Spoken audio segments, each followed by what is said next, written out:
Okay, so I thought Highguard was going to be another hero shooter with magic and guns and horsies, and that's it. But after rewatching the trailer, I would say a few times, I think this game might actually have something here.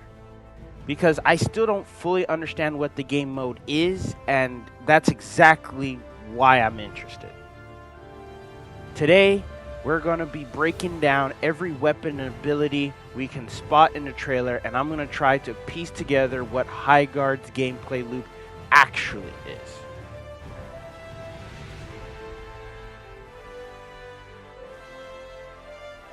Alright, before we get into the cool stuff, we gotta address the elephant in the room. Highguard went quiet. Like, really quiet. And that's when they finally show up again at the Game Awards. The reveal didn't hit the way a lot of people wanted it to. Some people walked away excited, and some people walked away confused. And some people were just like, bro, not another hero shooter.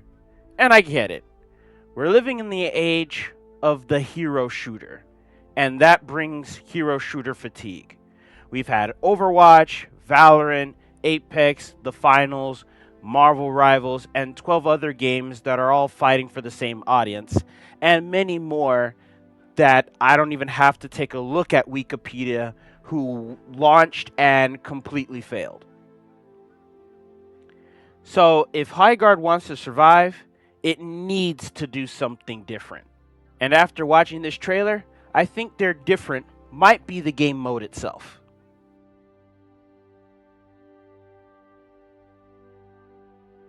So, here's the plan.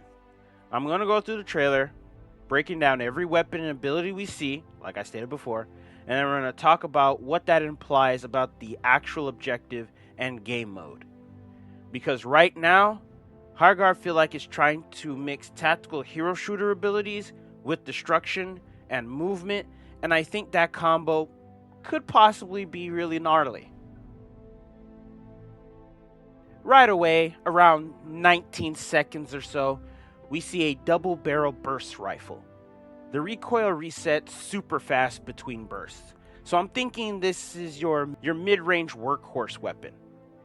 Rewarding headshots, steady tracking, probably the kind of gun you see a lot in a competitive game. Then we get to see our first ability, the lightning spear. This does not look hit scan. This looks like a projectile. And my guess, it's either a stun, an interrupt, or a stop what you're doing tool. Like, imagine someone's about to pop their ultimate. You just yeet a lightning spear and shut it down. Here we see this throwing axe, and it gets recalled. And that mechanic caught my eye, admittedly, because I was wondering if this does any damage on the way back. Because that's a potential whole skill ceiling that I'm thinking. You could hit someone behind cover by curving the return path or tag someone retreating while you're already fighting somebody else. That's the kind of mechanic that makes the character feel fun to master. Around the same time, we see a stockless compact SMG. And I'm here wondering, are there classes? Like light, medium, heavy archetypes? Because that weapon screams mobility character. But we still don't know if weapons are locked to characters or if they're just loadouts. If weapons are a free pick, that changes a lot of stuff. If weapons are hero locked, then this becomes more like Overwatch meets Valorant. You know what I'm talking about? It looks like you won't be able to just turtle up in a room and play Corner Simulator, because around 40 seconds after the rocket launcher fires, the whole wall blows up. And of course, that's not just visual effect, that's true destructible environment gameplay that Highguard seems to commit to this. A heavy character can literally open up the building like a can of tuna. And destruction automatically makes the game more tactical because the map becomes something you can edit. Alright, so here's this Panther pounce move. Looks like a gap closer. Melee in a shooter is always risky, so I'm guessing there's some stun lock or some kind of payoff, because you don't want to leap into a gunfight only to just get bodied. No one wants that because no one would play the character. 45 seconds, we see the hammer shockwave. Looks like a classic piss-off duel. If someone dives into you, just knock them back, reset the fight.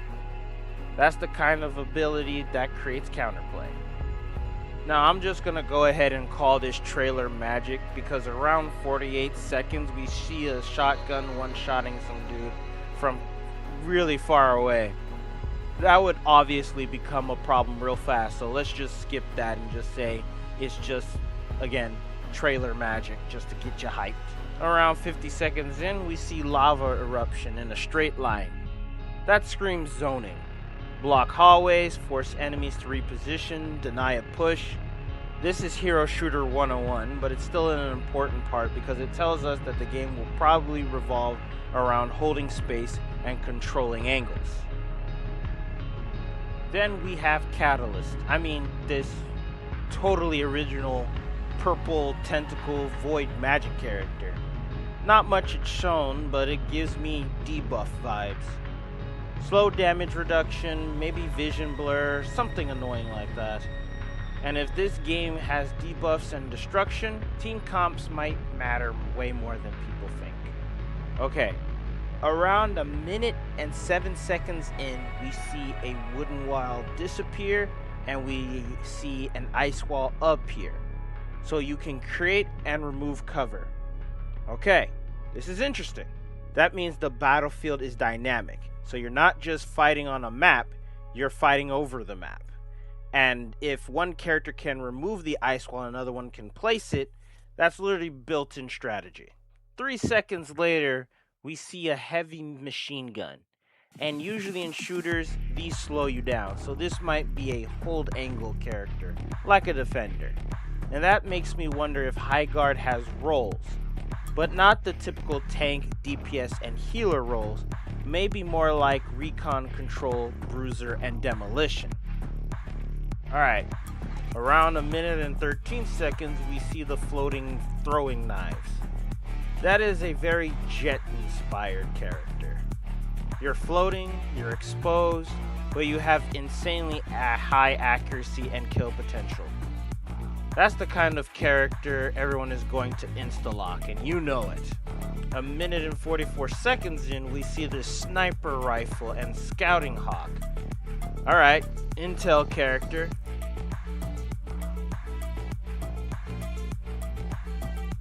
And with the destruction, intel becomes even more important because walls aren't safe. Cover isn't permanent, so having a hawk to check angles and scan corners, that's gonna be huge. 1 minute and 50 seconds in, we see the monster slam, and this looks like a transformation ultimate, like you become a mini raid boss. More health, more presence, and you just start bullying people. And if that's real, that's the kind of ultimate that shifts the whole fight. 1 minute and 50 seconds in, a rocket launcher locks onto 3 targets. And that's either A, completely broken, B, a power weapon you have to fight for, and I really hope it's B, because power weapons on the map would be so sick. Quake vibes, Unreal Tournament vibes, you know what I'm saying? Imagine teams fighting over a rocket launcher spawn while the object is happening. That creates a good second layer of strategy. Alright. So, about 2 minutes in, this was truly giving me the finals vibes. And the finals was pretty fun. So, we see a massive explosion that destroys this whole building. And if Highguard is built around destroying buildings to break defenses, that means the game mode might revolve around teams turtling on objectives and other teams trying to break them open. So you're not just shooting players, you're deleting entire buildings they thought they were safe in. Okay, 2 minutes and 10 seconds, we see our McCree. Or is it Cassidy now because of what happened? Doesn't matter. I ain't gonna be using this character. For all that you guys need to know, even with all the magic, even with all the abilities, gun skill is going to matter with this person. So if you are down with those types of characters, it could be fun for you.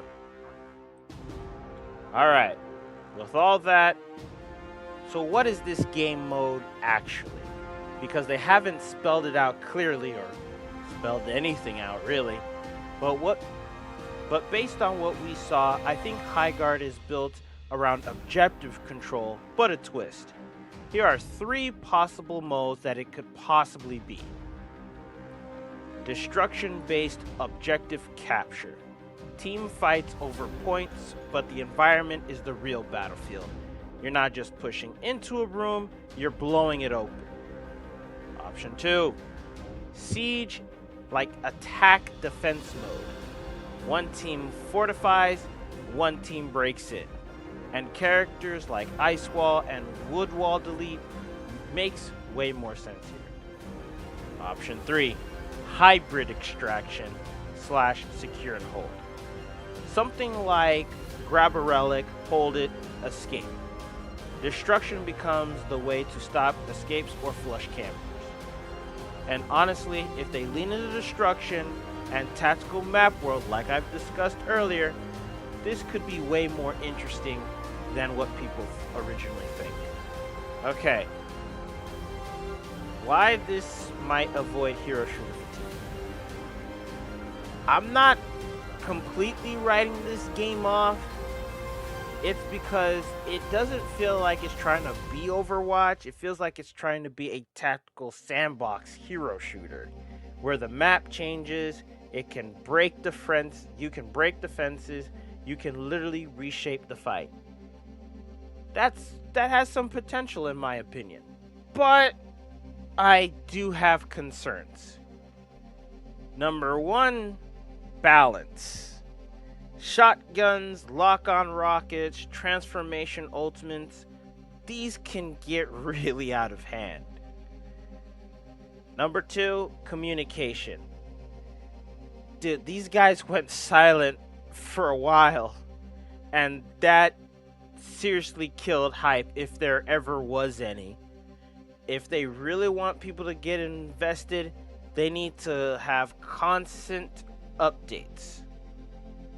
Ladies and gentlemen, I have played many hero shooters in my time. And I don't mean Marvel Rivals, I don't mean Overwatch, I don't even mean Paladins. There are many hero shooter-like games that I have played that most likely none of you guys has ever even heard of. So, to be honest, when this is put in front of me and with what I have seen so far, am I interested more than I was expecting? Meh. That's really all I can say about it is meh. I just need to wait and have this game in my hands for me to make a final decision. So sorry if that really wasn't what you were expecting after going through all of this. But that's just my take. What I want to know is what you think. What is the ability that caught your eye the most? Will you be playing it day 1?